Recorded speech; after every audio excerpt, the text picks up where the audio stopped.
नमस्कार दोस्तों, बाजार हाट न्यूज चैनल के एक नए एपिसोड में आप लोगों का बहुत बहुत स्वागत है। दोस्तों, स्मार्ट मनी की कुंडली पार्ट 18 यहाँ पर हम लोग देखेंगे कि इस बार स्मार्ट मनी ने जो किस स्टॉक्स में अपना इंटरेस्ट बढ़ाया है, किस स्टॉक्स में अपना क्वांटिटी कम किया है, किसको एक्वायर किया है, किस जगह पे बड़े फंड हाउस ने पैसा लगाया, पैसा निकाला है और किस स्टॉक्स में मूवमेंट आने वाले समय में हो सकता है। ये स्मार्ट मनी की कुंडली काफ़ी बेहतरीन सीरीज होती है, जैसा कि आप लोगों को पता है। यहाँ पे बहुत सारे ऐसे स्टॉक्स के बारे में पता चलता है जहाँ पे आगे सप्ताह में, महीनों में कोई मूवमेंट बन सकता है, क्योंकि वहाँ पे बड़े फंड हाउस पैसा लगाते हैं, बड़े स्मार्ट मनी, बड़े इन्वेस्टर, बिग इन्वेस्टर, भारत के, देश के, दुनिया के पैसा लगाते हैं इन्वेस्टर। वैसे स्टॉक्स को मैं ढूंढ के लेकर आता हूँ पूरे डाटा के साथ। तो चलिए शुरुआत करते हैं स्मार्ट मनी की कुंडली पार्ट 18। अगर पसंद आता है तो जरूर मुझे फीडबैक दीजिएगा, और अगर टेलीग्राम चैनल नहीं ज्वाइन किया तो ज्वाइन कर सकते हैं लाइव मार्केट में कॉल्स प्राप्त करने के लिए। साथ ही अगर आप स्विंग ट्रेडिंग लवर हैं तो मेरे लिंक के थ्रू अकाउंट ओपन कराइए, देन मैं आपको अपने स्विंग ट्रेडिंग ग्रुप में ऐड कर लूंगा, जहां पर आप पाएंगे अनलिमिटेड स्विंग कॉस्ट। तो चलिए शुरुआत करता हूं स्मार्ट मनी की कुंडली और देखते हैं इस बार कहां पर लोगों ने पैसा लगाया है, बड़े लोगों ने, और कहां से पैसा निकाला है। चलिए शुरुआत करता हूं।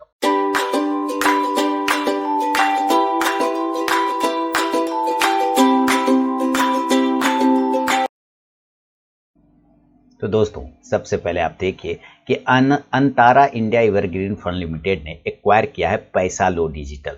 पैसा लो डिजिटल को इन्होंने एक्वायर किया है 27 जनवरी को एक्वायर कर लिया। कितना? 61,254। देखिए, आपको मैंने पैसा लो डिजिटल के बारे में कई बार बताया हुआ है, और इधर भी रिसेंटली मैंने एक वीडियो पोस्ट किया था पैसा लो डिजिटल के बारे में। आप उस स्टॉक्स पे जरूर नजर रखें, पैसा लो डिजिटल पे, क्योंकि एक्वायर किया गया है अंतारा इंडिया एवरग्रीन लिमिटेड द्वारा, एक बड़ी क्वांटिटी उठाया गया है। आईसीआईसीआई प्रूडेंशियल म्यूचुअल फंड ने क्या किया? 10,812 क्वांटिटी एक्वायर किया, इन्होंने भी अधिग्रहण किया है।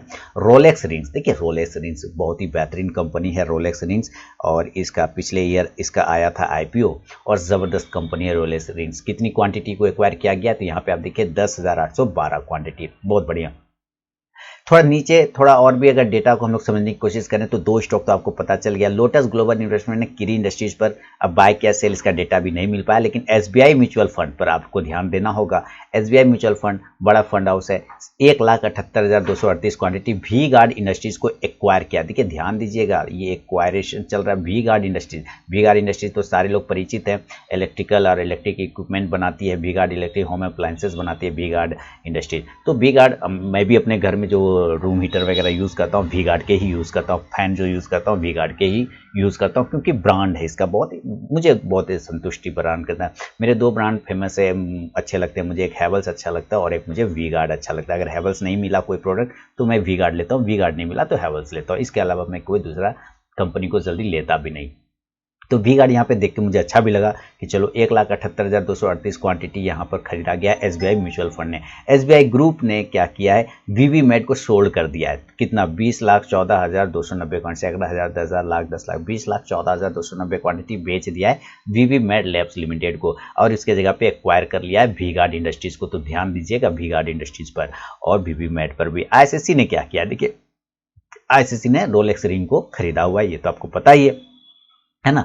अब यहाँ पे देखते हैं कि ब्लॉक डील, बड़े बड़े ब्लॉक डील कहाँ पे हो रहे हैं और बड़े बड़े लोग कहाँ पे पैसा लगा रहे हैं। अशोक कुमार जैन ने 81,000 शेयर को बेच दिया। किस शेयर को बेचा? Innovative ideals and services India limited को बेच दिया 81,000। दीपक कन्यालाल शाह ने एफजीपी लिमिटेड नाम के जो शेयर है उसको बेच दिया 69,892 क्वांटिटी को बेच दिया उन्होंने। लिंकन पी कोले ने 48,000 share Madhya Pradesh today media limited, जो कि एक नेटवर्क कंपनी है, उसको खरीदा है 48,000 शेयर का Madhya Pradesh today India limited. नाम नजर रखिए, मध्य प्रदेश। इस सीरीज में सबसे बड़ी खासियत होती है कि आपको ऐसे ऐसे स्टॉक्स के नाम पता चल जाते हैं जिसका नाम भी जल्दी लोगों ने नहीं सुना होता है। तो यहाँ पे देखिए Madhya Pradesh today India media limited.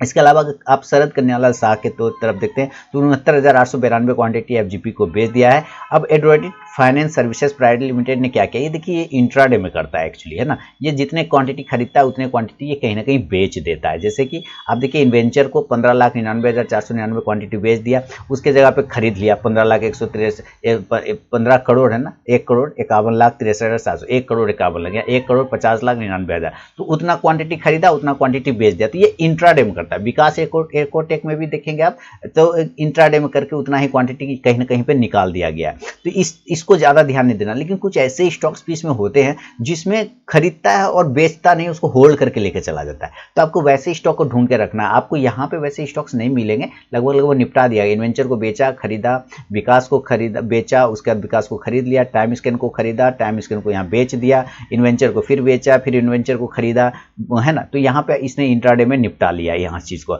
अब इसको छोड़ देते, ये तो इंट्राडे वाला काम कर लिया। अभी देखिए राजस्थान ग्लोबल सिक्योरिटीज ने क्या किया कि ब्रांड कॉन्सेप्ट नाम का एक शेयर है, ब्रांड कॉन्सेप्ट नाम की एक कंपनी है, जिसके 66,045 क्वांटिटी को इन्होंने Rajasthan global securities private Limited ने खरीद लिया है। जाहिर सी बात है कुछ बेहतर हो रहा होगा तभी खरीदा है।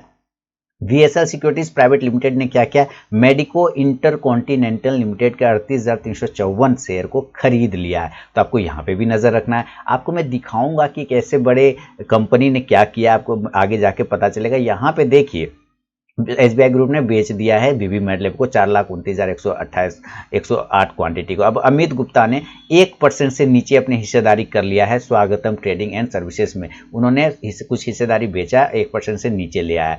दीपक कन्यालाल शाह ने क्रेनेक्स लिमिटेड को खरीदा है 0.37% अपने हिस्सेदारी। टोटल हिस्सेदारी अब हो गया 3.75%।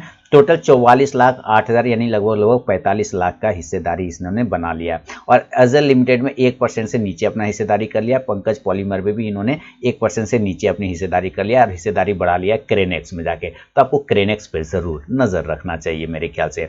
मीता दीपक शाह ने क्या किया, पंकज पॉलीमर को खरीदा है, 0.72% की हिस्सेदारी इसमें खरीदा है। अब इनके पास टोटल हिस्सेदारी लगभग 1.91% का हो गया, जो कि लगभग 7 लाख के रुपए के आसपास में वैल्यू आ रहा है। बहुत बढ़िया। संगीता ऐश ने क्या किया है, इन्होंने बेच दिया 0.03% की हिस्सेदारी। किसमें बेचा है, टेक्समो पाइप एंड प्रोडक्ट में बेच दिया। अब इनके पास जो हिस्सेदारी है वो 1.49% की हिस्सेदारी हो गई। टोटल जो है वैल्यू अगर रुपीज में बात करें तो 3.9 करोड़ यानी लगभग 4 करोड़ का अब इनके पास वैल्यू रह गया है टेक्समो पाइप की हिस्सेदारी। संजय गुप्ता जी ने क्या किया, शैंको इंडस्ट्रीज में बेच दिया अपनी हिस्सेदारी 0.87%। अब इनके पास 24.21% की हिस्सेदारी है, जो लगभग 3.8 करोड़ के आसपास में रुपए में आता है।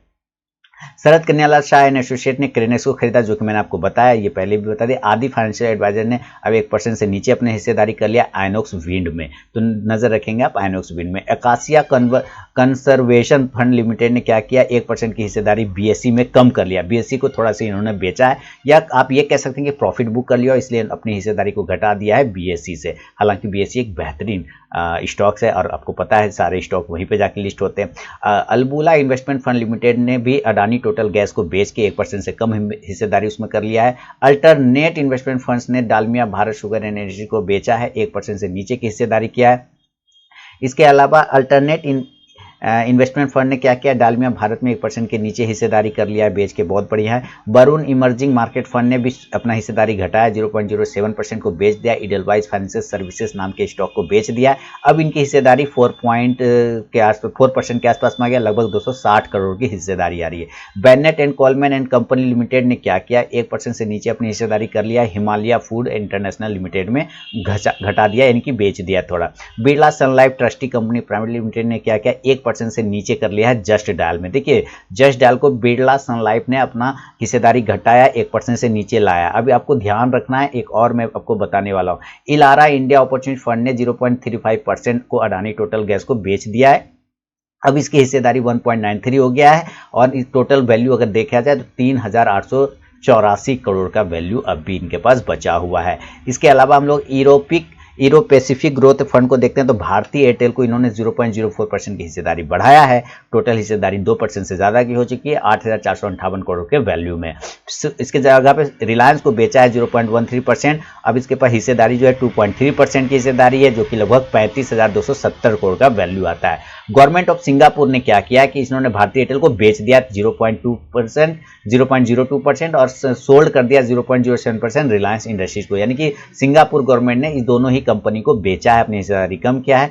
अभी भी भारतीय एयरटेल के पास का जो हिस्सेदारी है उनके पास 5,843 करोड़ के लगभग में आता है और रिलायंस में 15,850 करोड़ की हिस्सेदारी अभी भी उनकी बनी हुई है। गिनीज सिक्योरिटीज लिमिटेड में ने क्या किया है, डिबॉक इंडस्ट्रीज नाम के शेयर में अपनी 1% की हिस्सेदारी को कम कर दिया है। देखते हैं कितना वैल्यूएबल चीज जानकारी मैं आप लोगों के लिए लेकर आता हूं डेटा को।